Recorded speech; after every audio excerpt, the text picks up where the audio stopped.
the altar. So that would be like they sprinkled the blood on the horns of the altar, on the corners of the altar. So be like they're sanctified almost. There was very, it was significant, whatever form or shape that they took, they were significant in that there were the four horns, there's the four directions, the four winds. I mean, it's a significant number and concept in the divine purpose. Where was that mentioned? Zechariah 9 and 15. Or in Eureka, you mean? Yeah. Yeah, right here in paragraph 18, Zechariah, and verse 3. Oh, yes. Let's read up here. Yeah. What verse? The verse, but it's got to be in that chapter. We had a little trouble finding here because this one I had was from a different version. Maybe it's 9 and 14. Maybe. It's a verse. Yeah.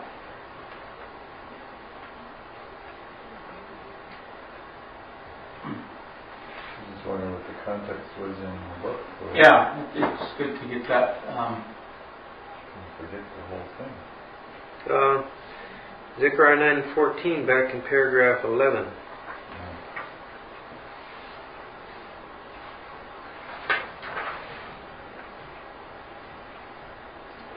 Back that far? Yeah. Well, the quotations mentioned there. Seems a long ways back, doesn't it? Yeah. But that doesn't have the quotation about the horns. No, that's just the next verse. But okay. It may be just that somebody looked at the next verse and had a question. Oh yeah, it shall be filled like bowls and as the corners of the altar. Well, we did have the verse. We did have the verse in paragraph 18. I think. Right at the very end there where it says, because Yahweh is with them and shall be seen over them. And that is from Zechariah 9 and 14. The Lord shall be seen over them. His arrow shall go forth as the lightning. It shall defend them. They shall devour, and they shall be filled like bowls, and as the corners of the altar. That's where we probably read that verse there. And I think the question probably came out of that. Yeah. It's not directly associated with with any particular thing we're reading in the paragraph. It's just that it came out of the verse there, I think. Yeah, it did. Yeah. Because I've always seen it as once, and then all of a sudden you keep running into these places where it's mentioned as quite. Well, yeah. And I think a little bit of the confusion comes from the Hebrew word that's translated horn. It can be applied to the horns of an animal. The word can be applied to that. It can be that. But it also means a protrusion or an extension. Yeah. And so it could take various shapes depending on the... They found an altar, an actual altar. I think I mentioned last time I was here there was a replica. That's not true. It wasn't a replica of an altar. It was an altar dating back to the time when Israel was in the land. It was at Beersheba, the old Tell of Beersheba, the ancient site. And they found an altar there, and they said this was the shape of it. It had protrusions on the corners, but there's no actual horns on it.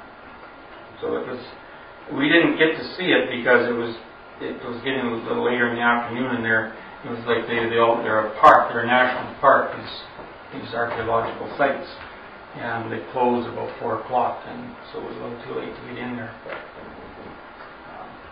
But our guide was definitely quite adamant that these were not the horns of an animal on an altar as we typically think of them when it talks about that. I think probably we probably all seen pictures where there is horns. Yeah. And that, you know, subconsciously, that kind of what you go back to there. Right. But that may be just someone's idea. Artisty picture. Yeah. You read horns, what do you think of? Yeah. It's, Take it at face value. yeah. But it makes sense. They'd be much stronger as pillars. Yeah. If that's what they used to bring the animals up Right. and tie it to. It was kind of a pointed It corner. kind of went up and then just kind of come to a point, and I don't know just how much of a point to be something there to the rope would, you know, especially if it kind of curved out a bit, you know, and you're tying ropes to keep the animal on. Because the animal would come up onto that altar, probably live, and be slain on it. Right. What about Joe when it's called the corners or the Well, horns of the altar? So that, They were definitely something to hang on to. yeah, Yeah. protrudes. Yeah. Almost like the wall of the city would jut out in Yeah. the corners. It's in fact I've seen some pictures or drawings of an altar like that. The corner just kind of comes up like that, and then it goes out and comes to a point and just kind of comes around the corner and then down again. And it's kind of, you know, shaped outward. What do they have on a altar in a church? Never paid attention. They don't go there. Yeah. Yeah. But anyway, it's yeah. It's Okay. interesting. Do you think that animal was walked up on that? Because boy, you'd have trouble getting an animal to get up there. Well, I think they walk it up beside there, and then maybe and then beside they it. tip it over on its side. Yeah, they might walk up to it, but to get them up on top of that, No. there would be a... No, they Aye, wouldn't go on there because it's a grate. Yeah. So it'd be like trying to get them to cross the Texas cattle gate. You know?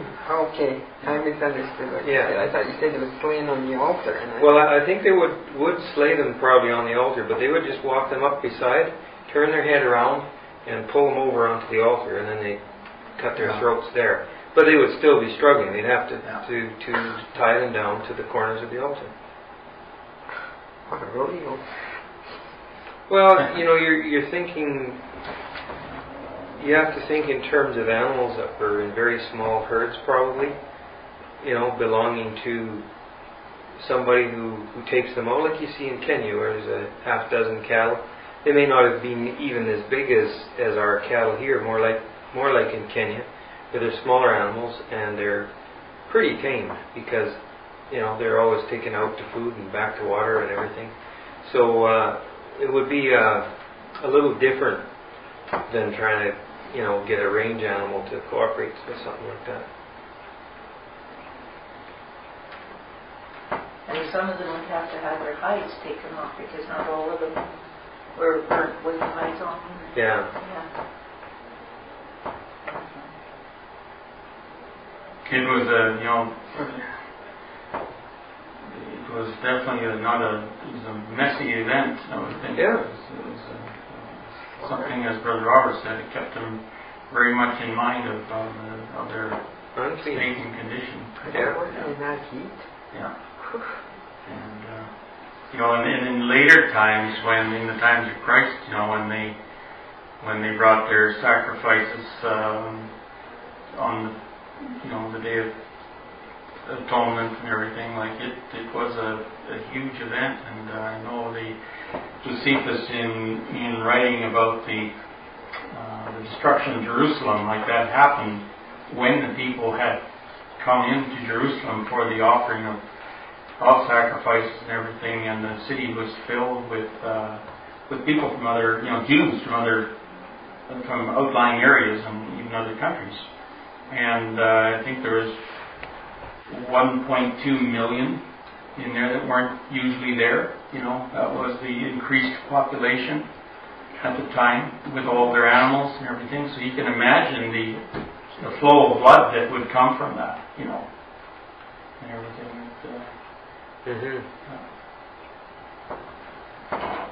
Anyway, that's some interesting thoughts on that. And where we ended up, and I guess would have been paragraph 18, is that right? 19. Finished 19. You finished 19? According to my marking. Okay. Okay. Yeah, I guess that's right, because paragraph 20 was a smaller paragraph. Because I was contemplating going on and doing that, it was just about time to quit, and we didn't have enough time to do it. So where we ended up then was talking about the powers of the South. The nations, this would be we talk of the South, but really it's, in today's terms, they call it the West, or the Western Alliance nations.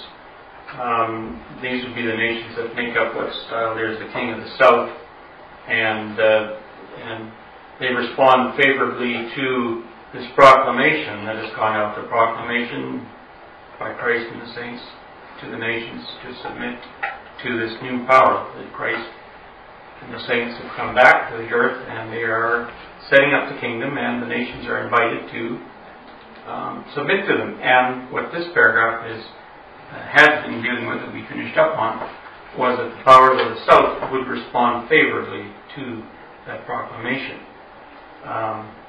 Not that there would never be any resistance or anything like that. I think he spoke of the U.S. with their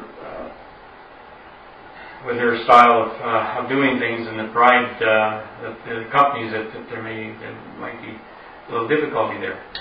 But nevertheless, in general, the King of the South does respond favorably. The nations that make up the King of the South, here, the summary that we have here, are prophesied to accept the divine authority embedded in the rainbow angel, Christ and the saints. However, even with regard to that, there will be a necessity to bring down the pride of man, which so dominates the politics of developing independent countries. Not just necessarily the U.S., but the independent and developed country. There's an arrogance almost that goes along with that tends to dominate anything that tends to interfere with their lifestyle in a bit of disdain. So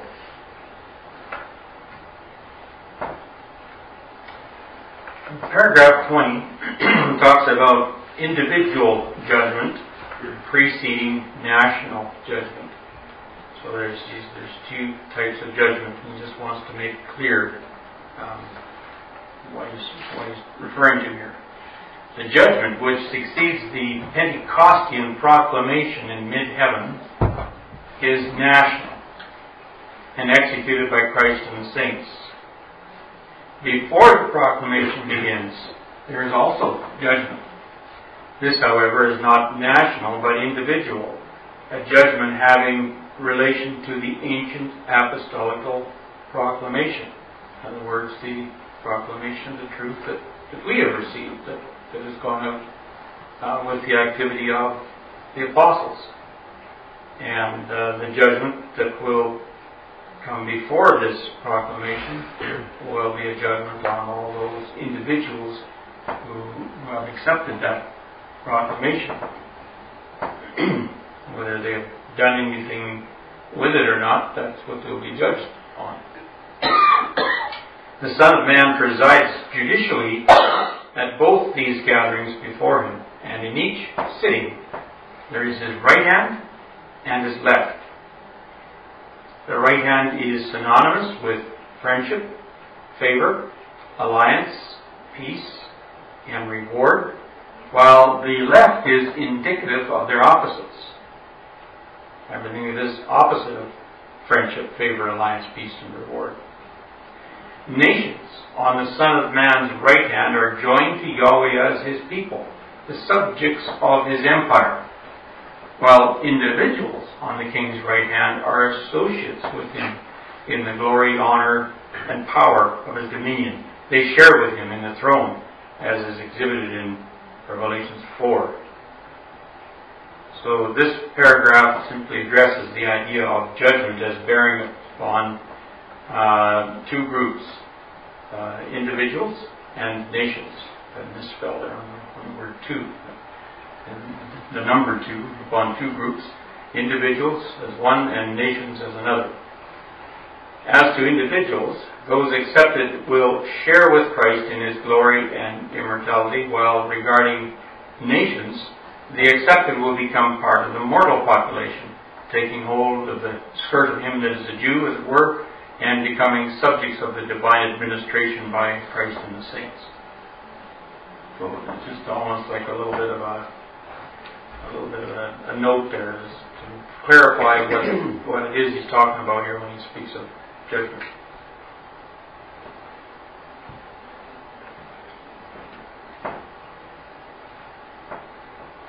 That's probably pretty clear. I don't know if there's anything too much to talk about and discuss on that.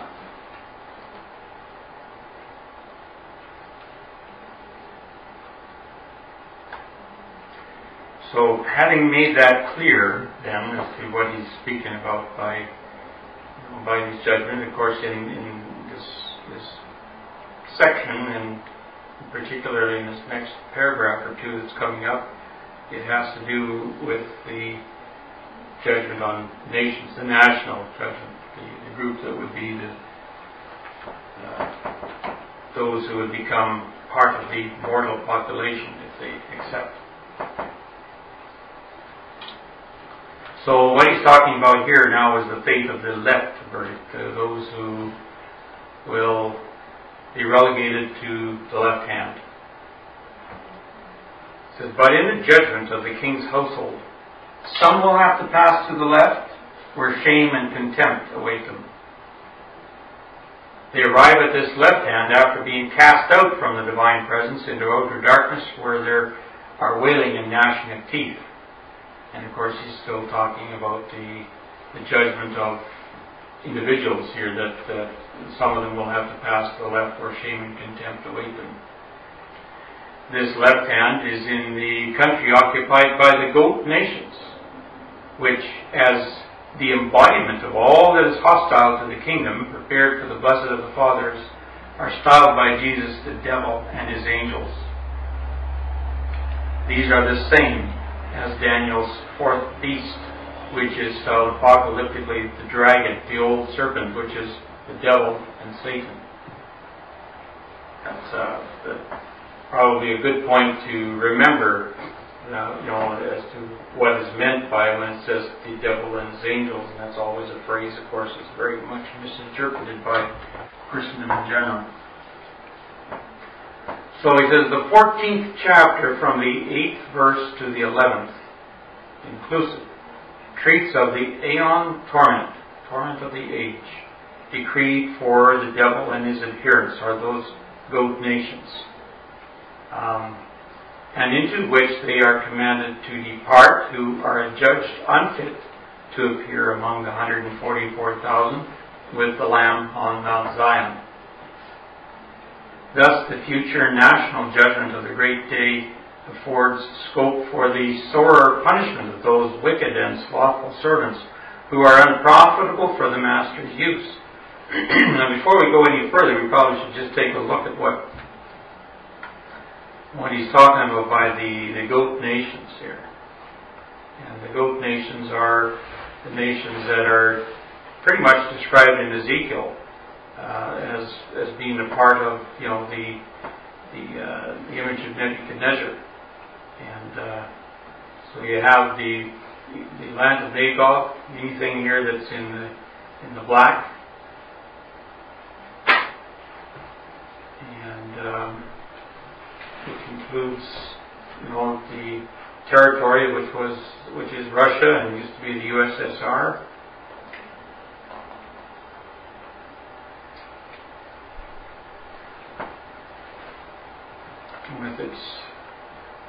With its centers, and then it includes Libya, Iraq, Iran, which is like Persia, Ethiopia, and it also includes Gomer and all his bands, which is current day France, also Turkana, which is today currently Turkey. And then he says, many people with thee. So it includes all the peoples that make up the clay mixture of the feet of the image. So that all that area shaded in black pretty much is what is referred to there by the goat nations. Ethiopia surprises me. I don't know why. I just never thought of Ethiopia in there. Whether it's the Ethiopia, that's has the borders that we know of, it was a land around the area south of Egypt, but maybe not necessarily in the same confines of the border that we know of today.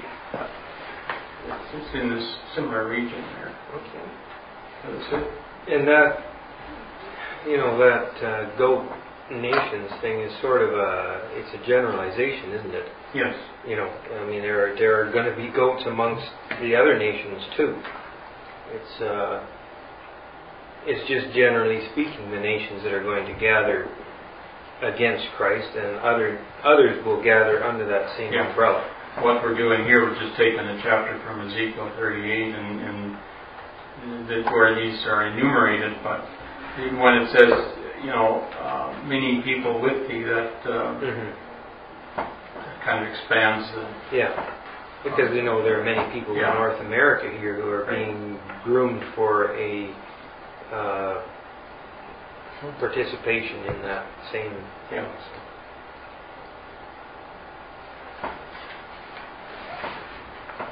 It wouldn't surprise me that Algeria would be in that fold unless something changes there, because they're kind of against a lot of Western things. But yes. Of course, they're not mentioned. So. Well, no, there's, I think later on, and in dealing with this topic in the last terrible 40 years, Brother Green kind of goes into that, and I think kind of deals with that, like there is the whole Islamic Federation as well, that a lot of which is not in here, some of which is, but all that through North Africa, and that will be probably towards the latter part of they will be addressed, and many of them will, however, not go on the side of the goat nations. They will submit, it appears from prophecy. Very much like the area where Christ first goes into. A lot of the Arab nations will, apparently, according to prophecy, will submit. That's it. And even, Ethiopia, I think there's people who think that there's an awful lot of the lost 10 tribes of Israel in Ethiopia. So there would be amongst the people of Ethiopia those who would probably come and accept Christ. But I guess you're talking about the governmental stance, the stance of the nation, not rather than its individuals. Individual people, and it's just more talking about that which makes up the political side of it. Yeah. Okay, Gordon. It's quite interesting that Saudi Arabia has stayed very sort of silently pro-Western and has remained a monarchy. And it seems like they've weathered, even though it's thought that Bin Laden came from some of their, if not from their country, the support, financial support came from there that hurt the West. But it's interesting. Bin Laden came from the U.S. too, Well, I mean, that's an individual, but he was trained by the U.S. team, all his relatives are here. Yeah. I was just wondering what was going to happen on September the 11th, the 10th anniversary this year time. And then you're doing something crazy. Anyway, it's interesting. So those, basically that's what he's speaking of by the goat nations, and as Sid has said, these things are not necessarily, borderlines are not necessarily written in stone, but kind of generally speaking, that's where it is.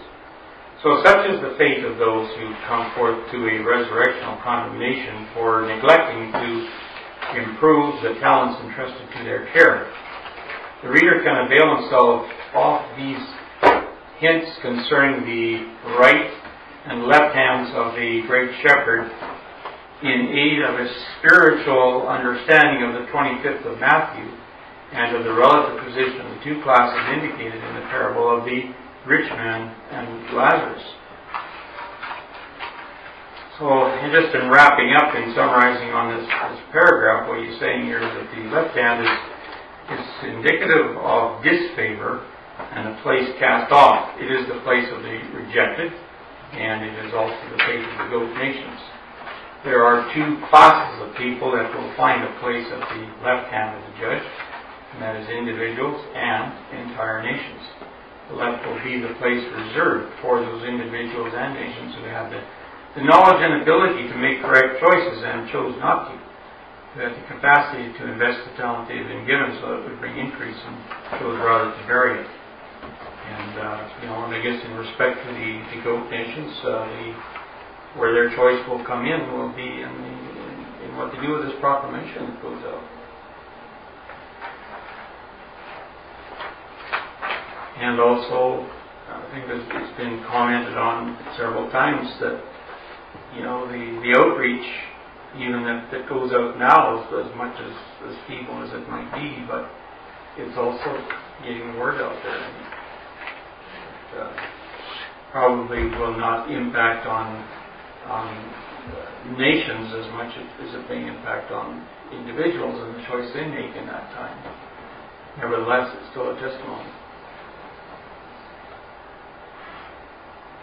We just had a key conference call on last night, and Michael was saying there's over 4,000 right now that are taking the lessons.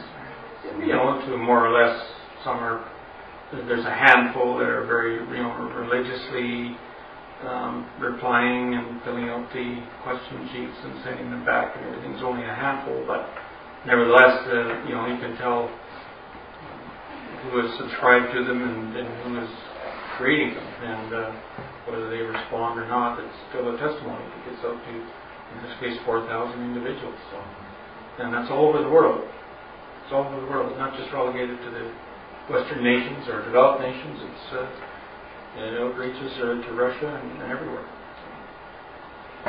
Probably more people in other parts of the world than there are in North America. Yeah. So what happens with that is God gives the increase, but our job is to get the testimony out there.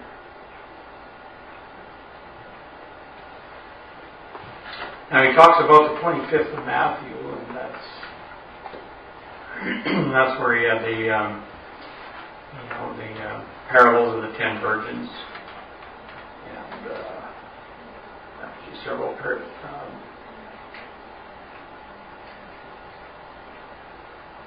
And the parable of the talents.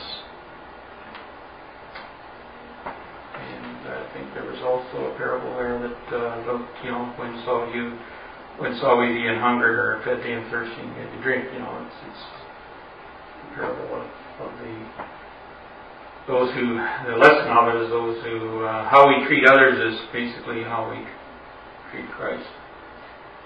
So. The rich man and Lazarus, now, is that, how does that fit in? Is how we treat each other, or how we treat? I think that has to do with the getting the word out, getting the testimony out, and the parable was, of course, to the applied in his day to the Jews, and the impending destruction of Jerusalem, and there was a great effort to try to get the message out to them. And yeah, it's also a reference to, though one rose from the dead, which Christ did, so it's kind of a testimony against them that they wouldn't listen even though they saw a miracle right in front of them. Because that was, maybe we can bring Abraham, get him testifying or something that says, it wouldn't make any difference. No.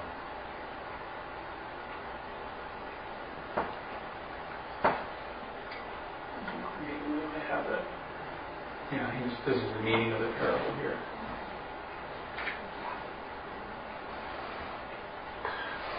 The lesson is on the surface. The context shows that the rich man personates the opulent Pharisee, whom the common people held in high estimation for sanctity. Lazarus stands for those on whom they looked with a lofty disdain, Jesus and his brethren. When their eyes were no more than beggars full of sores. What happened when the two died exemplifies the relation of the parties when the two classes are on the other side of death by resurrection. Lazarus' class comforted in the bosom of Abraham, the rich man class tormented in the affliction that Jesus told them awaited them when they should see Abraham, Isaac, and Jacob in the kingdom of God, and they themselves be thrust out with weeping and wailing and gnashing of teeth. There may at that time be some detail corresponding to the 5 brethren, but that is not essential to the report of the parable as a whole. It belongs to the practical lesson that Jesus wished to enforce on the Pharisees, and which has had a current application ever since, that men must look to written revelation and not to personal illumination for the understanding of the ways of God. Yes, the enforcement of this lesson required the supposition of the existence of the rich man in debt, a supposition which Christ's employment of the view of the Pharisees as the basis of the parable made easy and natural. He just took what was the natural thinking of the day and used it in the parable. The great gulf belonged to the literal framework of the parable. It is expressly mentioned by Josephus. If it have a specific counterpart in the actual truth shadowed by the parable, it may be found in the fact before alluded to, that in the state that separates the rejected from the accepted, it is impossible for the latter, that is the accepted, to render any service to the rejected, then, or for the rejected to pass into communion with the accepted. An impassable gulf divides them. The great lesson of the parable, in a sentence, is to be found in the literal declarations with which Jesus prefaced it. That men and things, as God looks at them, are very different from the estimation in which they are humanly held.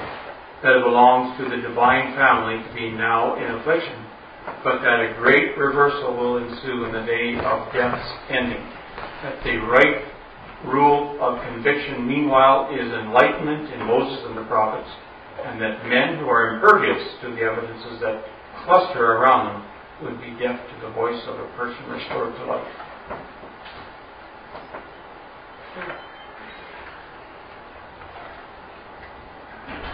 So that's kind of a lesson of the parable. That we're wondering how it applies to what he's talking about here. I think that makes it fairly clear.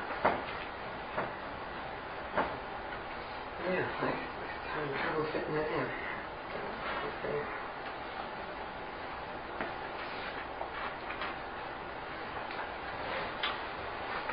Okay, and I'll just go to the final paragraph here. I think we should be able to wrap this up today, this section. And this final paragraph talks about the divine conquerors to receive the wealth of the southern powers. The divine conquerors to receive the wealth of the southern powers.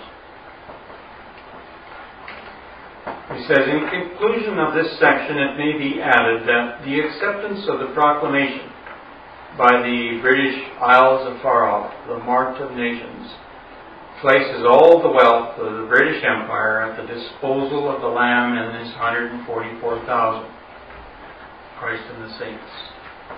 These are the subject of the 45th Psalm, where they are treated of prophetically as a divine and mighty king rejoicing with his bride and her companions. So the 45th Psalm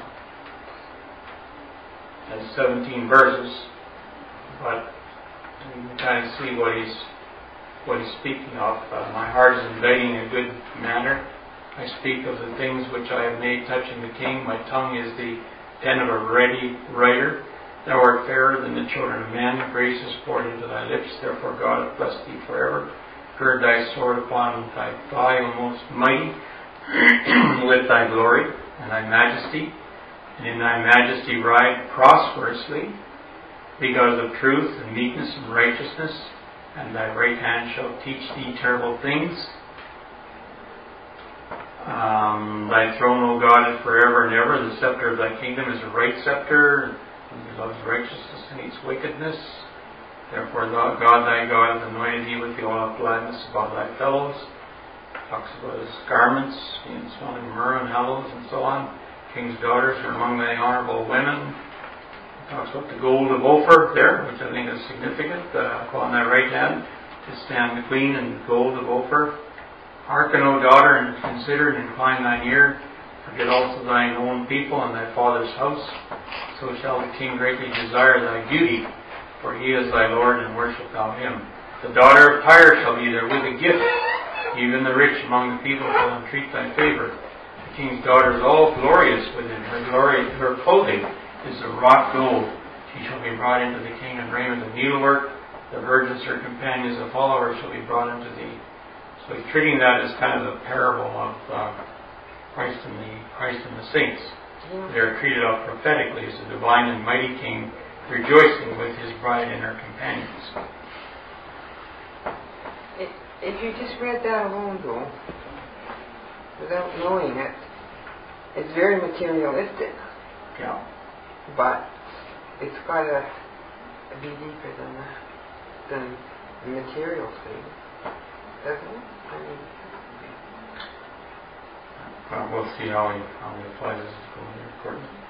Well, it certainly is, but like he's talking the wealth of the nations, and that's the literal wealth. Yeah. But there is a greater wealth. Yeah. You know, like the big gold garments, the state, and that's a greater personal merit. But I think it just shows us there's, I mean, in his interpretation of a lot of these things, he no doubt would have agreed with that, but also looks at the natural side of it too. Yeah. There's always two applications to these things. Just so you can compare them. Yeah. I think it's similar to the sheep nations and the goat nations. Yes. Again.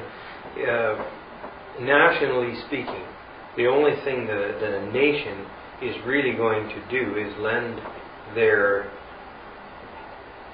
temporal support, which seems to be the case in the Southern power, or it says Britain. Whereas on an individual level, then that becomes more the spiritual thing. The spiritual application. Because we know that nationally, I mean, there is no nation, completely a nation under the sun, who will lend themselves spiritually to God's service, but nationally they will. You know, the spiritual contributions have to come from individuals. Yes. Whereas the literal contributions can come from nations in the political sense.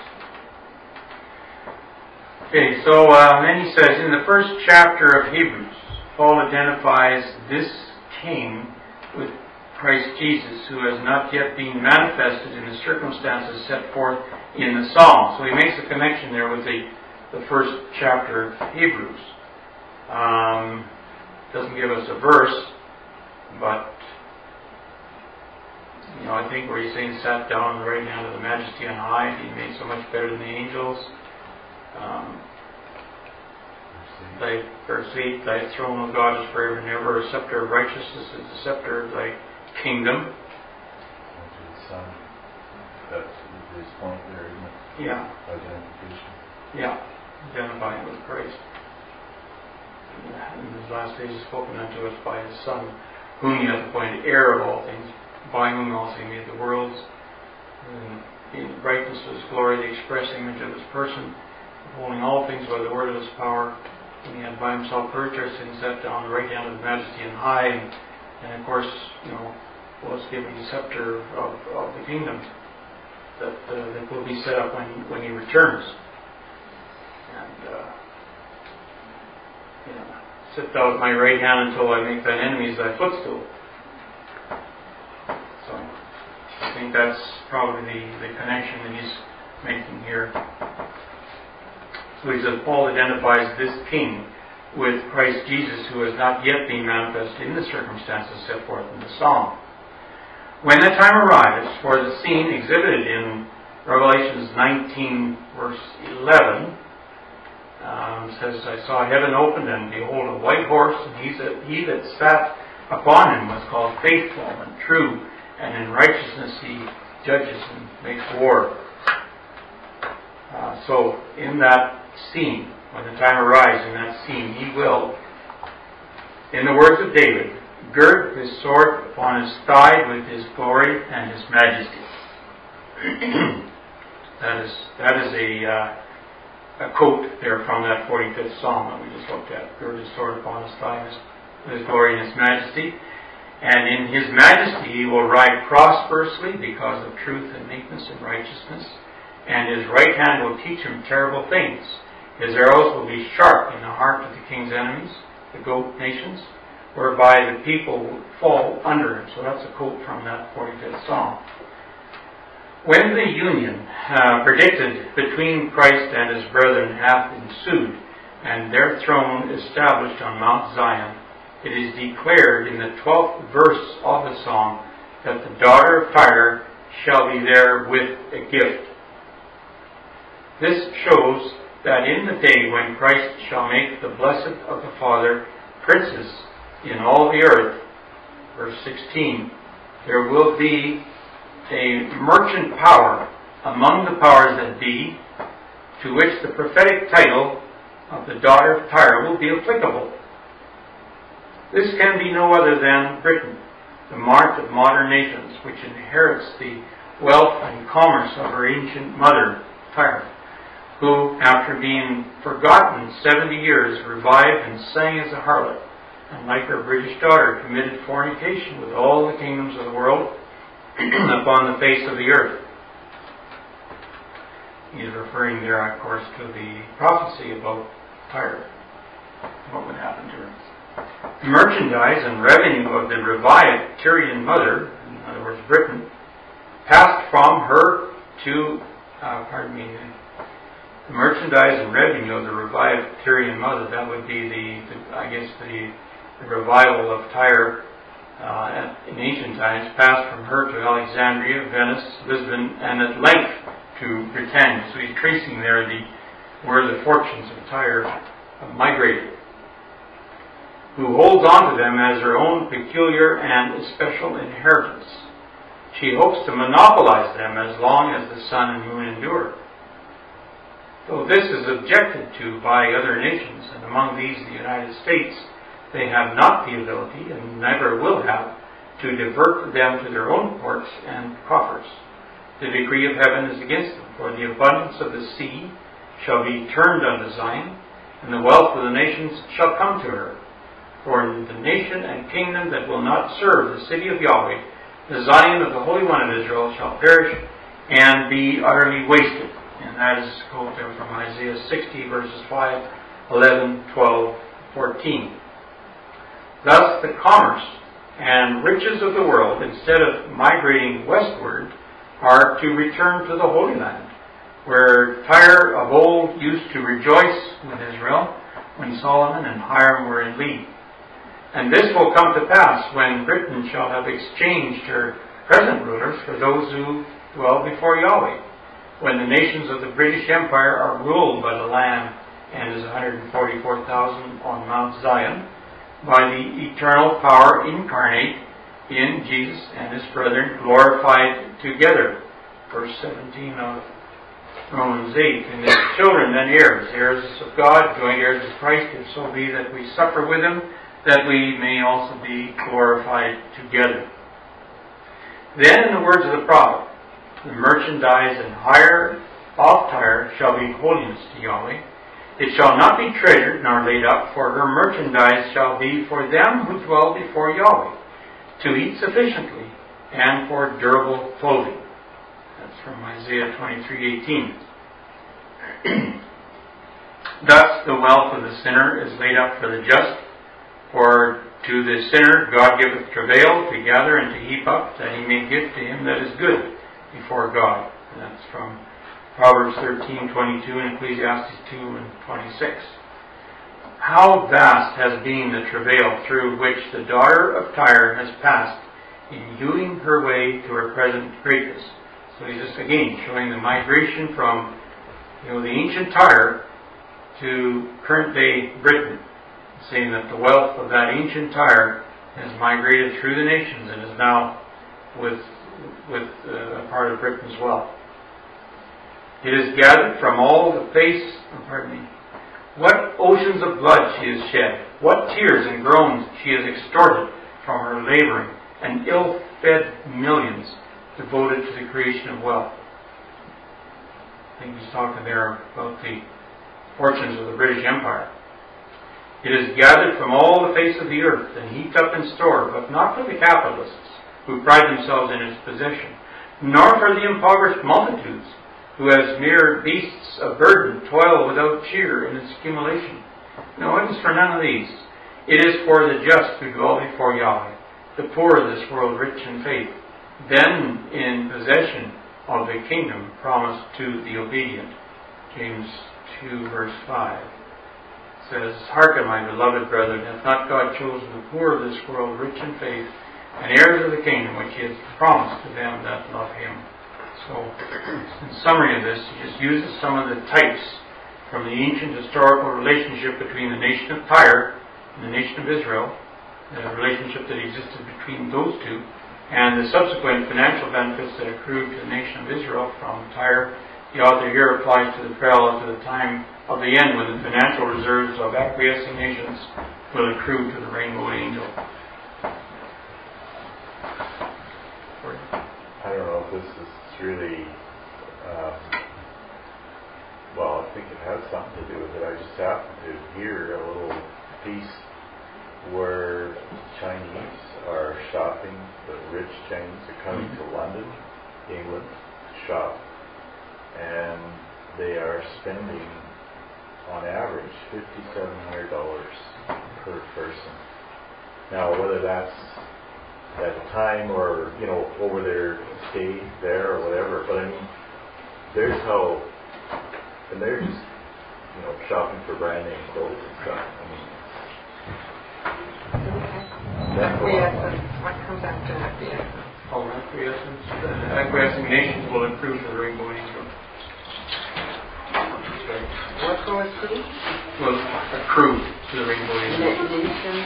Acquiescing nations. The financial reserves of acquiescing nations will accrue to the rainbow angel. So I just think it's always been a bit of a puzzle to me, it talks about whosoever shall, lay down lands and family and so on and so forth shall receive, again, in this time, those things plus more. That